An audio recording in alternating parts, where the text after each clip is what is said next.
I trapped a monster in my garden shed. Part 3 by Random Appellation 468. I've experienced the will of God before, but this has been one confusing step after another.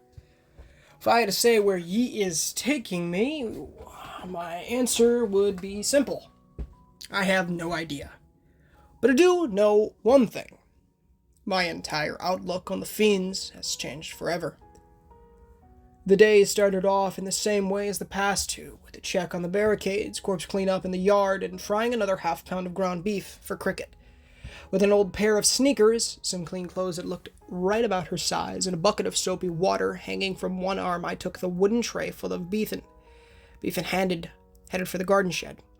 Cricket sat wrapped in her blue woolen blanket behind the shed door, only her moldy head visible above the cocoon of navy blue. I could see her hazy white eyes staring in between the slits in the door, and even though it would have made me shudder a few days ago, I admit, I smiled. Like a little kid playing hide and seek. She chittered happily the instant the door swung open and bobbed her head at smelling the cooked meat. "Good morning to you, too." I pushed the wooden tray into the shadows for her. "You're just a ball of energy today. That blanket must have done the trick, huh?" Cricket shoveled down her breakfast in the same ravenous manner she always had. I set the bucket of suds down nearby. My loophole was hidden behind my back, and I moved carefully, not wanting to spook her. "We're gonna try something new today, okay? You might not like it, but it will be good for you. We need to get those cuts cleaned up, and then put some better clothes on for rainy weather. Sound good?" Of course, Cricket simply licked the hamburger grease from the wooden tray and cocked her moldy head to one side quizzically, unable to understand my words. But as soon as I lifted the sponge-covered end of the loophole, soapy water still dripping from it, she recoiled with a low warning hiss. Great. She hates baths. This should be fun. Come on. I tried to scrub at her arms, but Cricket slashed at the sponge with her cracked fingernails, the poor yellow square absorbing one hateful attack after the other. "I know it sucks. This is for your own good. You'll feel so much better." Still, Cricket darted back and forth, fighting me every step of the way. At last, I gave up and decided to drag her to the bucket. If I couldn't get her scrubbed down, at least I could douse her with the warm soapy water, and that would help a little. She glared at the pole and lunged for the far corner, ready to avoid me at any cost. Gotcha! By some stroke of luck, I managed to drop the nylon loop over Cricket's greasy head and lean backward with all my might. There are deep-sea swordfish that have fought with less fury than that scrappy little critter did, screaming with the hoarse demonic screech that all the moon-eyed fiends made when they were riled. She fought tooth and nail to jerk the pole out of my hands, to drag me with it when that didn't work, and to gnaw her way through the loop when I began to win the tug-of-war. Despite her manic strength, I still had a good 20 pounds on her, and kept snapping. Rasping beast at bay, inch by pulse, pounding inch, I pulled her toward the waiting bucket of suds. Cricket's food caught on a loose board, and without warning, she flew forward. I stumbled back, the sudden release of tension taking me by surprise, and we tumbled together into the bright morning sun.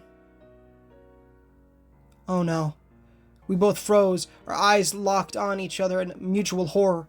Cricket's chest heaved with hard, sharp gulps, as if her sooty, black lungs couldn't drag in enough air. Between the screams, all her limbs twitched uncontrollably, and she crawled with feeble fingers. At the nylon loop still twisting around her neck, the fiend's eyes widened and black, gooey tears ran down her dirty face. Shocked at the adverse reaction, I wriggled away, still clutching my end of the pole to keep her pinned, too wary to let Cricket up. Every instinct I had told me that she needed to go back into the shed now, but I was too stunned to react quickly enough. Her clammy skin bubbled up in strange, painful-looking lumps, then turned crusty and black as if burning in a furnace. The mold-green hair crumpled into dust, her ragged clothes became stiff, charred sheets, and all four limbs contracted into a hardened, rock-like ball. Right before my eyes, the fiend seemed to be drying out into a massive lump, like a piece of charcoal with legs. For one brief second, Cricket tried to raise an arm to me in an almost pleading gesture. Film white eyes boring into mine and let out something like a high-pitched croak of desperation. And then stillness. No. Tears sprang to my eyes, and I fell to a seated position, poking at Cricket's rigid black limbs with a hesitant finger. Her skin felt dense, almost like a hand-carved statue, now lay in a place of what had once been a living thing. Every dead one that had that hard wooden layer beneath their skin, but now all of her flesh was solid, as if any of the human-like softness had been burned away. She didn't move, didn't respond, and all the noises from her tortured throat had stopped. Oh gosh. A groan of despair rippled through me, and I couldn't help but sob. Since losing Stacy, I'd had nothing and no one, save for the Lord. The Cricket, as creepy and unnatural as she had been, was the first real tie I'd had with the world in months. Now she was gone. And her last moments of terrible suffering had all been my fault. How could you be so stupid, Adam? All for a bath. You killed her over a frickin' bath. Cricket. Sniffling, I cradled her bald, scorched head in my lap and let out the months of grief, pain, and loneliness boil over. Cricket, I'm so sorry. I'm sorry. I didn't mean to. I rocked back on my heels and held her close, the salty tears splashing off her still face in agonized rivulets. In that moment, I clung to Cricket's lifeless wooden fingers, but in my head, I was back in the hospital morgue, gripping Stacy's limp, icy hand and wishing I'd gotten a chance to say goodbye. It wasn't fair. I knew everyone was a sinner, but I didn't see how I deserved this kind of punishment. Had God turned on me? Had I done something to anger him? Why, Adonai? Why would you give me something to care about and then take it away? Haven't I suffered enough? How much pain do I have to endure for you to be satisfied? Another gunshot echoed from somewhere over the ridge, and I forced myself to open my eyes. I didn't want to burn her like the others. No, I had to bury her. I'd bury her like a proper human in the cemetery. And if anyone did finally come along to object, they could sit outside and wait for the rest to show up. I had brutally killed my only friend, and she deserved more than a cremation. Wrapping her in the faded wool blanket, I carried Cricket to the edge of the tree line. That way she could always be close to the shadows. Every step hurt my soul, and I remembered vividly the last time I'd been in a cemetery. So much pain concentrated in one place. Now I would have to add one more story, one more marker, one more shard of human suffering to a long line of misery that seemed to have no end for me. I have to do this. I looked down at the woolen bundle on the ground and choked down a spasm of sobs. For Cricket. Hefting a shovel I'd retrieved from the parsonage, I stabbed the grass and let every slice in the soil echo deep within my chest. Hours ticked by, and yet I didn't stop. Fresh tears falling like rain from my face. Something about attacking the earth, digging deeper and deeper, helped soothe my pain. Turned my bitterness into fuel and gave me purpose. I was a preacher with an empty church, in a county with apparently no people, who had just murdered his only friend in the world. But at least I could dig a mighty fine grave. I'd dig the best grave ever for Cricket. At last, as the sun sank lower in the sky, I tossed the shovel aside and let out a long, shuddery breath. It was time. I had to get back inside before dark, and the hole was deep enough. Tomorrow, I would pack my things into a knapsack, grab my guns, and head for New Wilderness. There was nothing left for me here, nothing good. I'd failed in every way I could think of. Nudging the blanket-covered body to the edge of the hole, I wiped my eyes on one shirt sleeve and sniffled. Goodbye, Cricket. I'm sorry for everything. With one hard shove, I let her fall into the grave. Crunch. A sound, like an enormous fortune cookie being split open, erupted from the hole, and a foul stench hit my nose. It stank like rotten eggs, a thick, heavy scent that settled in the back of my throat with a sour tang around the body. A large pool of glistening black sludge slowly spread in a circle as if she had been punctured. All the disgusting goo was seeping out. I wish this was a bad dream. I forced down a gag and stepped to the other side, reaching for my shovel to start backfilling the grave. Crunch. Every muscle in my body went rigid, and I stared down at the corpse. I hadn't touched it, hadn't dumped any dirt or stones down on it. Shouldn't have made any noise. Hesitantly, I bent down and tugged the blanket away from Cricket's scorched head. A line appeared across the Baron's scalp, and I stumbled backward. The line widened, becoming a crack, then a split. Soon the entire blackened head was crisscrossed with a spiderweb of fractures, more appearing all over the frozen limbs and torso. Something was in there, I realized. Something trying to claw its way out. With a disgusting slurk, a large chunk of black sloughed off the face of the corpse and tumbled to the bottom of the grave.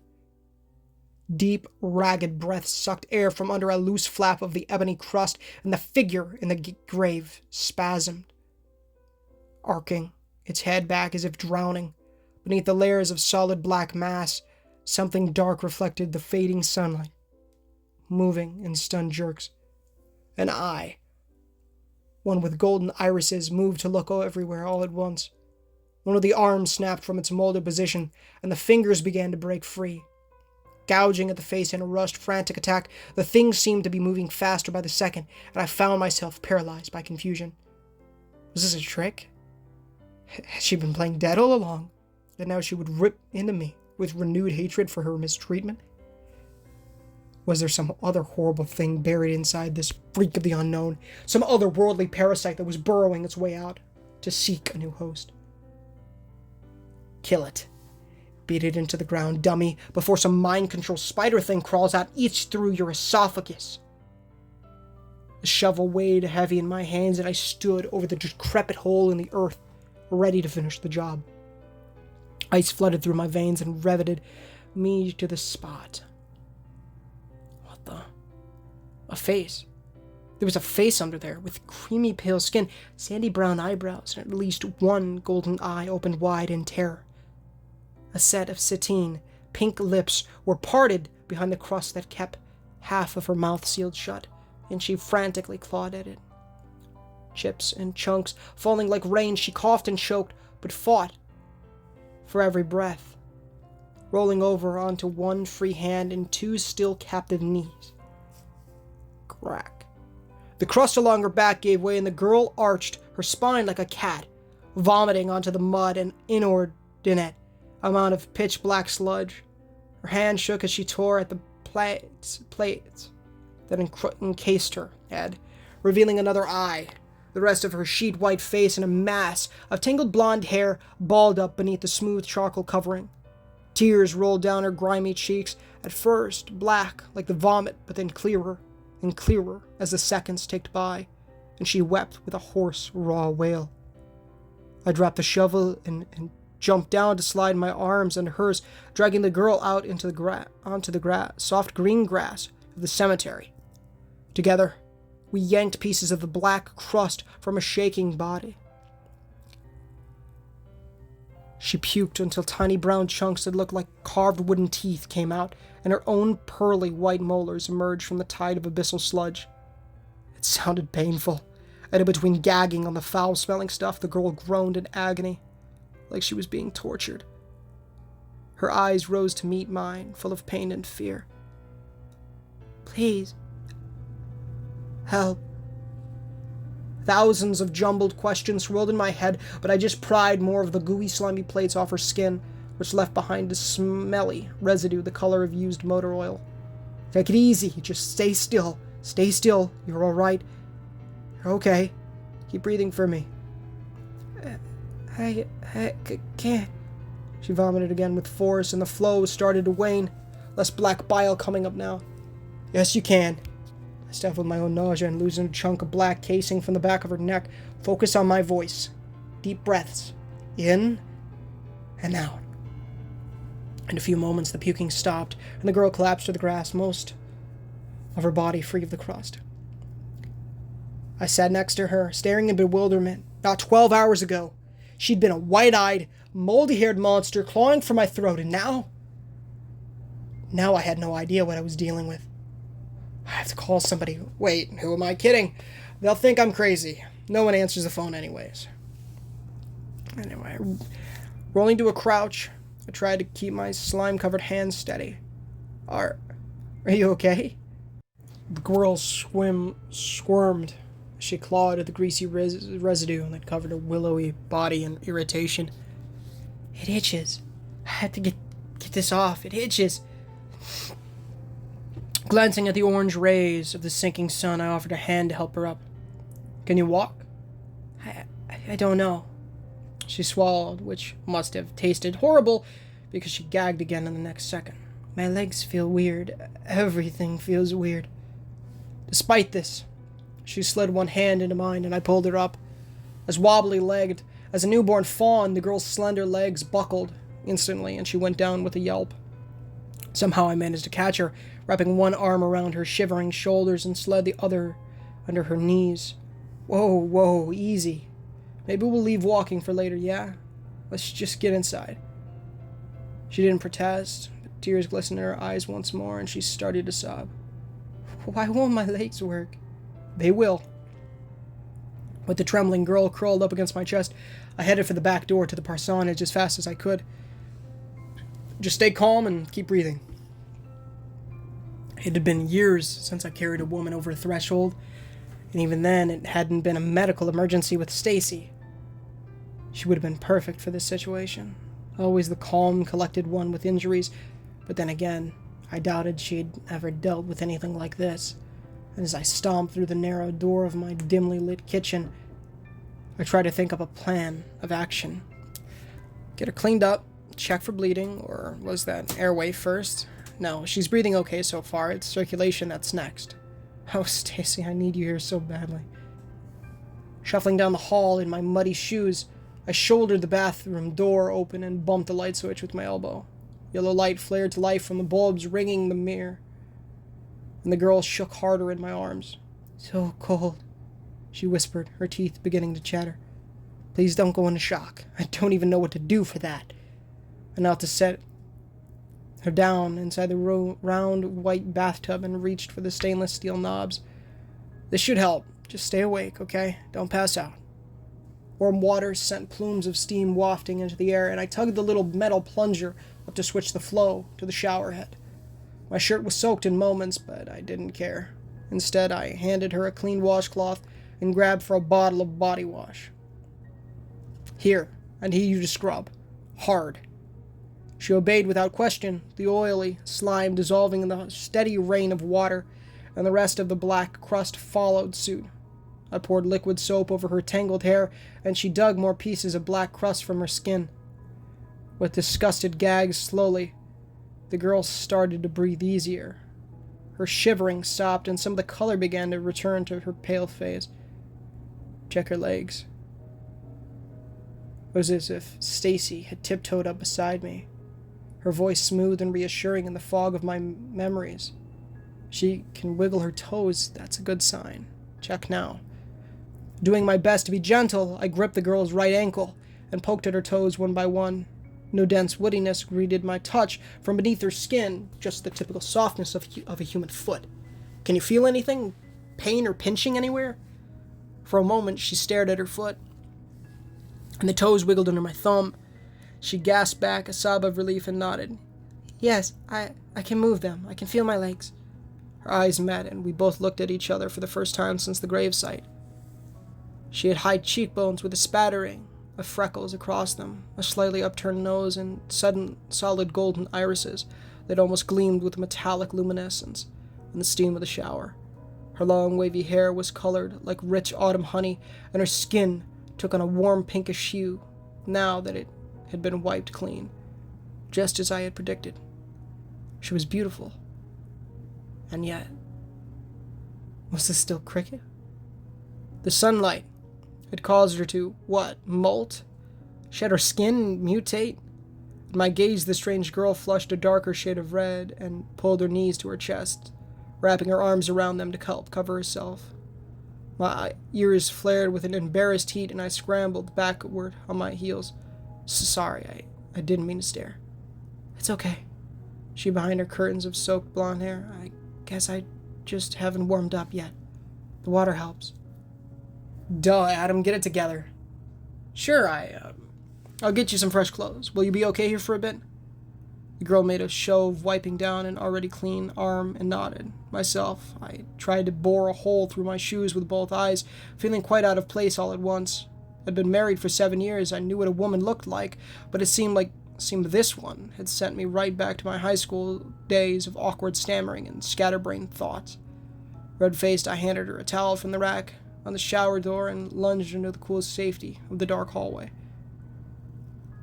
Running a set of fingers through my soaked brown hair, I backed up against one wall and tried to stop my whirling thoughts. I'd almost accepted the strange new creatures that the forest seemed to regurgitate every night that passed. But now one of them had become human. If I wake up to find this was all a hamburger helper-induced nightmare. But I knew that wasn't going to happen. I had been immersed into this ethereal corner of Ohio for too long to believe otherwise. Somehow, in some trick of otherworldly biology that eluded me, the screeching fiend that had been Cricket was now a golden-haired woman sitting in my shower. Had this always been possible? Was this an act of God? Had I been standing on the precipice of a cure for whatever those things were all this time? Clothes. I shut my eyes and forced myself to concentrate. She needs clothes. By the time I'd finished tearing through the unpacked totes stacked up in my bedroom, it looked like a bomb had gone off, with bits of clothes thrown everywhere, random items heaped up together in little piles, and spare shoes all mismatched over the hardwood floor. I didn't exactly have any woman's clothes with me, so I walked back to the bathroom with a brand new toothbrush, still in the box, paired with some old sweatpants and a t-shirt that I hardly wore anymore. 10 minutes later, the knob on the bathroom door clicked and out stepped a stranger who I had pulled from her own grave, dressed in the loose-fitting gray sweatpants and baggy red t-shirt, her damp hair draped over one shoulder in a river of spun gold. She still swayed a little on her bare feet, as if she didn't quite trust her own legs just yet. But the girl greeted me with a sheepish wave. Hey. Hey, I echoed, both mesmerized and terrified. Feeling better, she braced a hand against the wall for support and breathed a long, exhausted sigh. Still really sore. My stomach keeps flopping like a fish. Where am I? Ohio. The words tasted strange now that I had to use them out loud, almost like a forbidden chants to some pagan ritual. Barron County. She rubbed the back of her neck, flexing it from side to side. Never heard of it. Who are you? So, you don't remember me. Okay, that either makes this super easy or super complicated. My name is Adam Sterling. I did my best to smile, though it only sent fresh waves of fire through the skin over my cheekbones. I'm a preacher here. This is my church. The girl opened her mouth to answer, but frowned, a flicker of horror slicing through her shiny golden eyes.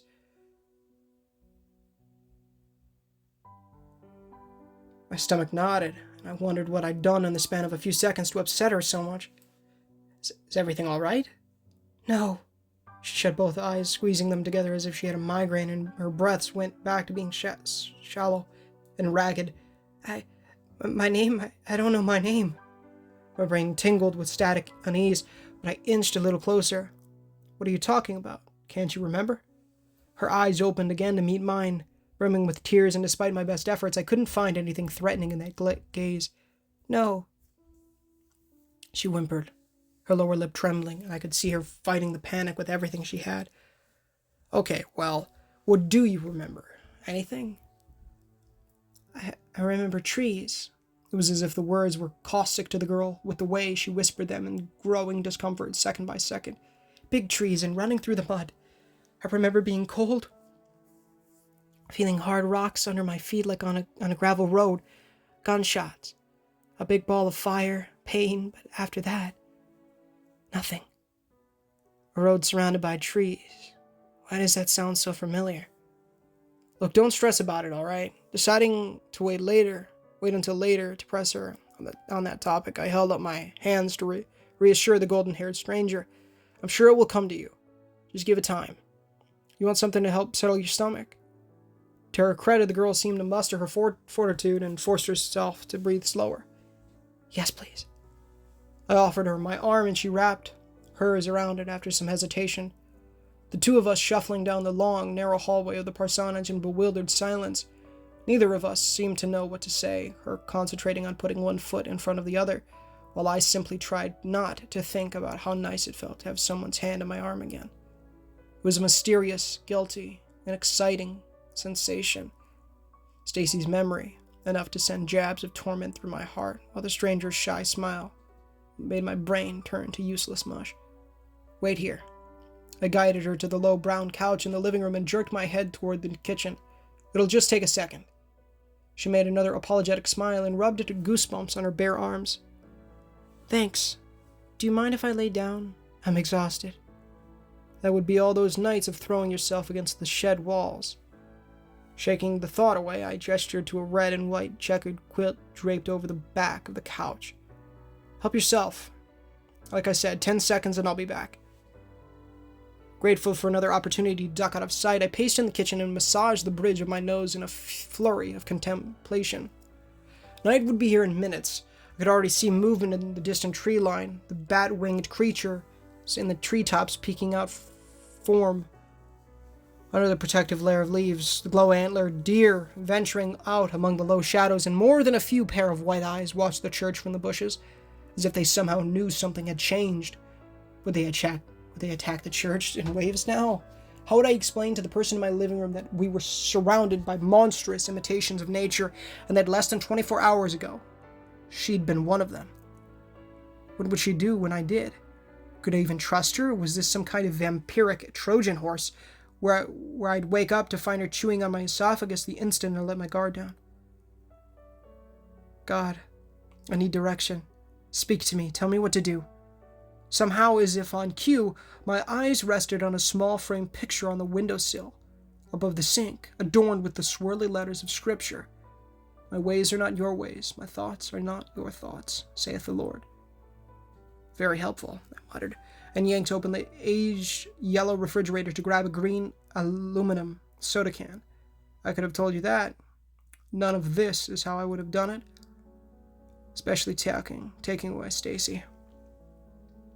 That last bit came with some venom, and I made a point of avoiding eye contact with the picture as I trudged back down the hallway. As soon as I walked in, I stopped myself, a thin smile crossing my weary face. The girl lay curled up on the couch, burrowed into the soft cushions with the quilt wrapped around her from head to toe. Her hair had begun to dry, the silky tresses reflecting the nearby glow of a few lamps that I kept switched on for comfort against the creeping shadows of the night. Fast asleep, her shoulders rose and fell with each delicate breath, and the freckled face that poked out from the covers looked more peaceful than ever. She seemed happy, or at least content, that every doubt or suspicion I had faded into fuzzy warmth beneath my ribcage. Been a long time since anyone fell asleep on my couch but me. Allowing myself a few more moments to take in the smooth lines of her face, the way her golden hair rippled over one ear like a stream of sunshine. I left the unopened can of soda on the coffee table by the stranger's head and trudged for my room. And this is where I've been since then, floating back and forth between eerie distrust and veiled relief, all my emotions rolling over and over in my mind like a rock tumbler. I have no idea what I'm going to do tomorrow, what I'm going to say to her, or what this means for the rest of the white-eyed fiends howling at the moon and outside. All I can do is pray that God is patient with my many questions, and that somehow I can help the girl who used to be Cricket figure out just who she really is. I need to go.